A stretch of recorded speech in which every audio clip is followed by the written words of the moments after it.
जगत जननी माँ दुर्गा के प्रिय भक्तों, आज हम दुर्गा सप्तशती के 8वें और 9वें अध्याय का श्रवण करेंगे। 8वें अध्याय में ऋषि कहते हैं कि चंड और मुंड नाम के दैत्यों के मारे जाने के बाद तथा बहुत सारी सेना का संहार हो जाने के बाद दैत्यों के प्रतापी राजा शुंभ के मन में बड़ा क्रोध उत्पन्न हुआ। उसने दैत्यों की एक संपूर्ण सेना को युद्ध के लिए कूच करने की आज्ञा दी।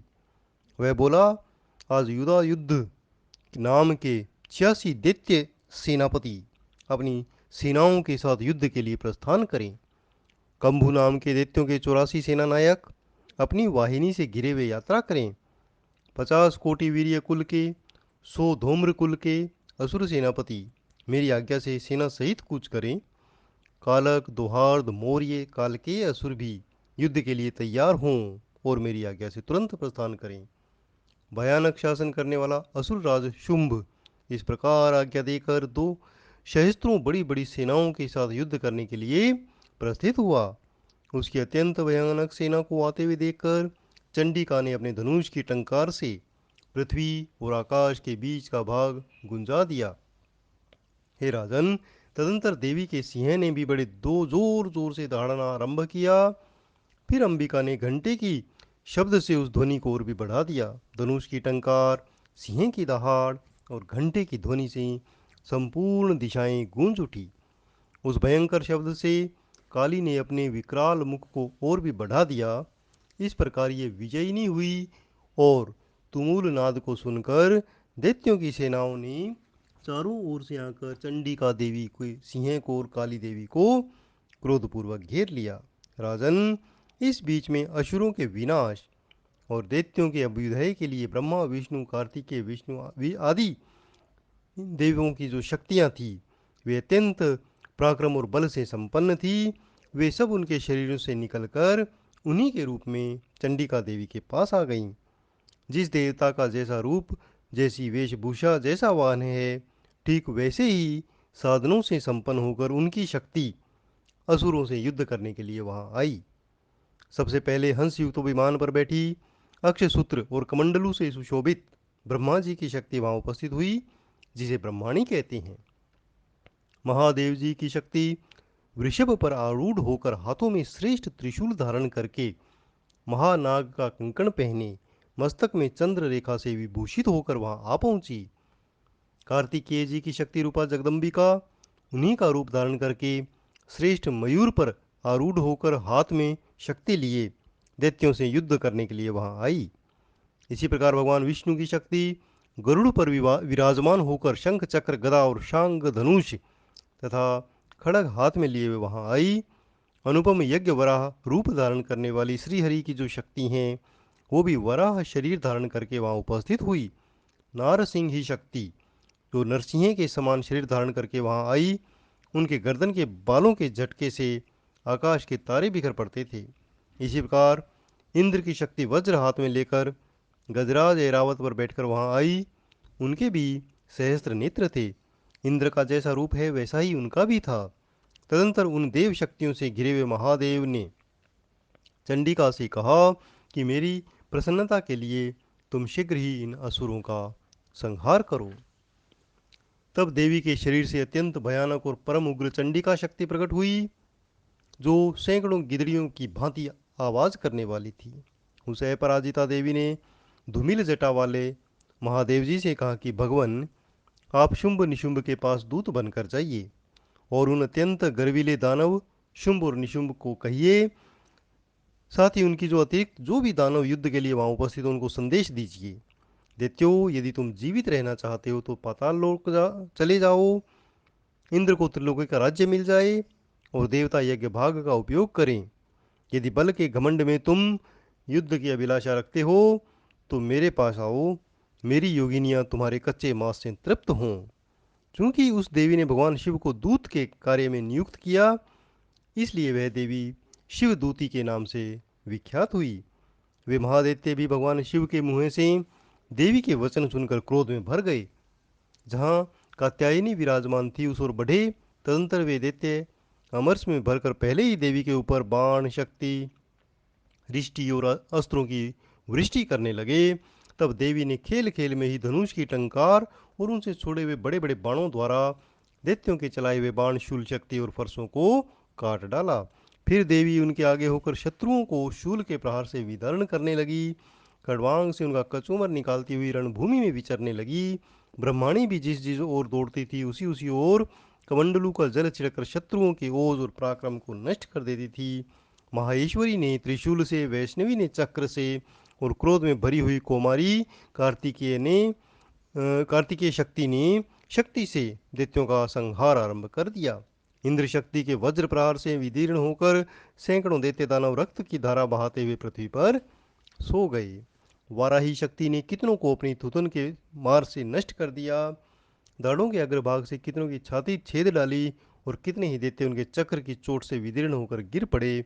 नारसिंगी भी दूसरे दूसरे महादैत्यों को अपने नखों से विदीर्ण कर खाती हुई सिंहनाद से दशों दिशाओं और आकाश को गुंजाती हुई युद्ध क्षेत्र में विचरण करने लगी। कितने ही असुर शिवदूती के प्रचंड अट्टहास से भयभीत होकर पृथ्वी पर गिर पड़े, गिरने पर शिवदूती ने उन्हें अपना ग्रास बना लिया। इस प्रकार क्रोध में भरे हुए मातृगणों को नाना प्रकार के उपायों से बड़े बड़े असुरों का मर्दन करते देखकर दैत्य सैनिक भाग खड़े हुए।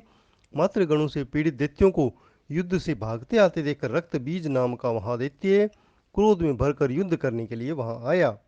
उसके शरीर से जब भी रक्त की बूंद पृथ्वी पर गिरती तो उसी के समान शक्तिशाली एक दूसरा महादैत्य पृथ्वी पर पैदा हो जाता। महासुर रक्त बीज हाथ में गदा लेकर इंद्र शक्ति के साथ युद्ध करने लगा। तब इंद्री ने अपने वज्र से रक्त बीज को मारा। वज्र से घायल होने पर उसके शरीर से बहुत सारा रक्त चूने लगा और उसी के समान समान रूप और समान पराक्रम वाले योद्धा उत्पन्न होने लगे। उसके शरीर की रक्त की जितनी बूंदें गिरी उतने ही वे महादैत्य वहां प्रकट हो गए। वे सब रक्त बीज के समान ही वीर्यवान, बलवान और पराक्रमी थे। वे रक्त से उत्पन्न होने वाले दैत्य अत्यंत भयंकर अस्त्र शस्त्रों का प्रयोग प्रहार करने लगे और मातृगणों के साथ युद्ध करने लगे। पुनः वज्र के प्रहार से उसका मस्तक घायल हुआ तो वहां भी रक्त बहने लगा और उससे भी हजारों रक्त बीज उत्पन्न हुए। वैष्णवी ने युद्ध में रक्त बीज पर चक्र का प्रहार किया तो उस दैत्य सेनापति को गदा से चोट पहुंचाई। इंद्री ने वैष्णवी के चक्र से घायल होने पर शरीर से जो रक्त बहा उससे भी उसी के प्रकार के आकार वाले महादैत्य प्रकट हुए। उनके द्वारा संपूर्ण जगत व्याप्त हो गया। कुमारी ने शक्ति से, वाराही ने खड़ग से, माहेश्वरी ने त्रिशूल से महादैत्य रक्तबीज को घायल किया। क्रोध में भरे हुए उस महादैत्य रक्तबीज ने भी गदा से सभी मातृ शक्तियों पर पृथक पृथक प्रहार किया। शक्ति और शूल आदि से अनेक बार घायल होने से उसके शरीर से रक्त की धारा जमीन पर गिरी और उसे निश्चिंत ही सैकड़ों असुर उत्पन्न हुए। उस प्रकार उस महादैत्य के रक्त से प्रकट हुए असुरों द्वारा संपूर्ण जगत व्याप्त हो गया। इससे देवताओं को बड़ा भय हुआ। देवताओं को उदास देखकर चंडिका ने काली से शीघ्रतापूर्वक कहा कि हे चामुंडे, तुम अपना मुख और भी फैलाओ और मेरे शस्त्रपात से गिरने वाले रक्त बिंदुओं और उनसे उत्पन्न होने वाले महादैत्यों को तुम अपने इस मुख से खा जाओ। इस प्रकार रक्त से उत्पन्न होने वाले महादैत्यों का भक्षण करती हुई तुम रण में विचरती रहो। ऐसा करने से दैत्य का सारा रक्त क्षीण हो जाएगा और वह स्वयं नष्ट हो जाएगा। उन भयंकर दैत्यों को जब तुम खाओगी तो दूसरे नए दैत्य उत्पन्न नहीं हो सकेंगे। काली से यूं कहकर चंडिका देवी ने शूल से रक्त बीज को मारा। काली ने अपने मुंह में उसका रक्त ले लिया। तब वहां चंडिका देवी पर उसने गदा का प्रहार किया, किंतु उस गदा पात से देवी भी तनिक भी वेदना उन्हें नहीं हुई। रक्त बीज के घायल शरीर से बहुत सारा रक्त गिरा, किंतु ज्यों ही वह गिरने लगा चामुंडा ने अपने मुख में उसे ले लिया। रक्त गिरने से काली के मुंह में महादैत्य उत्पन्न हुए, उन्हें वह चट कर गई। उसने रक्त बीज का रक्त भी पी लिया। तदंतर देवी ने रक्त बीज को, जिसका रक्त चामुंडा ने पी लिया था, वज्र, बाण, खड़ग, सृष्टि आदि से मार डाला। राजन, इस प्रकार शस्त्रों के समुदाय से आहत रक्तहीन हुआ महादैत्य रक्त बीज पृथ्वी पर गिर पड़ा। हे नरेश्वर, इससे देवताओं को अनुपम हर्ष की प्राप्ति हुई और मातृगण उन असुरों के रक्तपान से मद से उद्यत होकर नृत्य सा करने लगे। दुर्गा सप्तशती के 9वें अध्याय में राजा कहते हैं कि हे भगवान, आपने रक्त बीज के वध से संबंध रखने वाला देवी का यह अनुपम चरित्र मुझसे कहा। अब रक्त बीज के मारे जाने पर क्रोध से भरे हुए शुंभ निशुंभ ने जो कहा वह भी मैं सुनना चाहता हूँ। तब ऋषि कहने लगे कि हे राजन, उस युद्ध में रक्त बीज और अन्य दैत्यों के मारे जाने पर शुंभ निशुंभ के क्रोध की सीमा नहीं रही। अपनी विशाल सेना को इस प्रकार मारी जाते देखकर निशुंभ ने अमर्ष में भरकर देवी की ओर दौड़ा। उसके साथ असुरों की प्रधान सेना थी। उसके आगे पीछे पार्श्व भाग में बड़े बड़े असुर थे, जो क्रोध में होठ चबाते हुए देवी को मार डालने के लिए वहां आए। महापराक्रमी शुंभ भी अपनी सेना के साथ मात्र गणों से युद्ध करके क्रोधवश चंडिका को मारने के लिए आ पहुंचा। तब देवी के साथ शुंभ और निशुंभ का घोर महासंग्राम छिड़ गया। वे दोनों दैत्य मेघों की भांति बाणों की भयंकर वृष्टि कर रहे थे। उन दोनों के चलाए हुए बाणों को चंडिका देवी ने अपने बाणों के समूह से तुरंत ही काट डाला और शस्त्र समूहों की वर्षा करके उन दैत्यपतियों के अंगों में भी चोट पहुंचाई। निशुंभ ने तीखी तलवार और चमकती हुई ढाल से देवी के श्रेष्ठ वाहन सिंह के मस्तक पर प्रहार किया। अपने वाहन को चोट पहुंचने पर देवी ने क्षुरप्र नामक बाण से निशुंभ की तलवार तुरंत ही काट डाली और उसकी ढाल को भी काट दिया। जिसमें 8 चांद जड़े थे उसे खंड खंड कर दिया। ढाल और तलवार के कट जाने पर असुर ने शक्ति चलाई, किंतु सामने आने पर देवी ने चक्र से उसके 2 टुकड़े कर दिए। अब तो निशुंभ क्रोध से जल उठा। उस दानव ने देवी को मारने के लिए शूल उठाया, किंतु देवी ने समीप आने पर उसे भी मुक्के की मार से चूर्ण कर दिया। तब उसने गदा घुमाकर चंडी पर चलाई, परंतु देवी के त्रिशूल से वह भी कट गई, भस्म हो गई। तदंतर दैत्यराज निशुंभ को फरसा हाथ में लेकर आते देखा तो देवी ने बाण समूह से उसे घायल कर पृथ्वी पर सुला दिया। उस पराक्रमी निशुंभ के धराशायी हो जाने पर शुंभ को बड़ा क्रोध हुआ और वह अंबिका का वध करने के लिए आगे बढ़ा। रथ पर बैठे बैठे उत्तम आयुधों से सुशोभित अपनी बड़ी बड़ी 8 अनुपम भुजाओं से समूचे आकाश को ढककर वह अद्भुत शोभा पा रहा था। उसे आते देखकर देवी ने शंख बजाया और धनुष की प्रत्यंचा भी अत्यंत दुसह शब्द किया। साथ ही अपने घंटे के शब्द से, जो समस्त दैत्य सैनिकों का तेज नष्ट करने वाला था, संपूर्ण दिशाओं को व्याप्त कर दिया। तदंतर सिंह ने भी अपनी दहाड़ से, जिसे सुनकर बड़े बड़े गजराजों का महान मद चूर हो जाता था, आकाश पृथ्वी और 10 दिशाओं को गुंजा दिया। फिर काली ने आकाश में उछलकर अपने दोनों हाथों से पृथ्वी पर आघात किया। उसे ऐसा भयानक शब्द हुआ जो पहले के जितने भी शब्द थे वो सब छोटे पड़ गए, कम पड़ गए। तत्पश्चात शिवदूती ने दैत्यों के लिए अमंगलजनक अट्टहास किया। इन शब्दों को सुनकर समस्त असुर थर्रा उठे, किंतु शुंभ को बड़ा क्रोध आया। उस समय देवी ने शुंभ को लक्ष्य करके कहा कि हे दुरात्मन, खड़ा रहे, खड़ा रहे। तभी देवता आकाश में बोल उठे, जय हो, जय हो। शुंभ ने वहां आकर ज्वालाओं से युक्त अत्यंत भयानक शक्ति चलाई। अग्निमय पर्वत के समान आती हुई इस शक्ति को देवी ने बड़े भारी लूके से दूर से ही हटा दिया। उस समय देवी शुंभ के सिंहनाद से भी तीनों लोग गूंज उठे थे। राजन, उसकी प्रतिध्वनि से वज्रपात के समान एक भयानक शब्द हुआ, जिसने अन्य शब्दों को छोटा कर दिया। शुंभ के चलाए हुए बाणों को देवी ने और देवी के चलाए हुए बाणों को शुंभ ने काट डाला। तब क्रोध में भरी हुई चंडिका ने शुंभ को शूल से मारा। उसके आघात से मूर्छित होकर वह पृथ्वी पर गिर पड़ा। इतने में निशुंभ, जो पहले घायल हुआ था, बेहोश हो गया था, उसे चेतना हुई।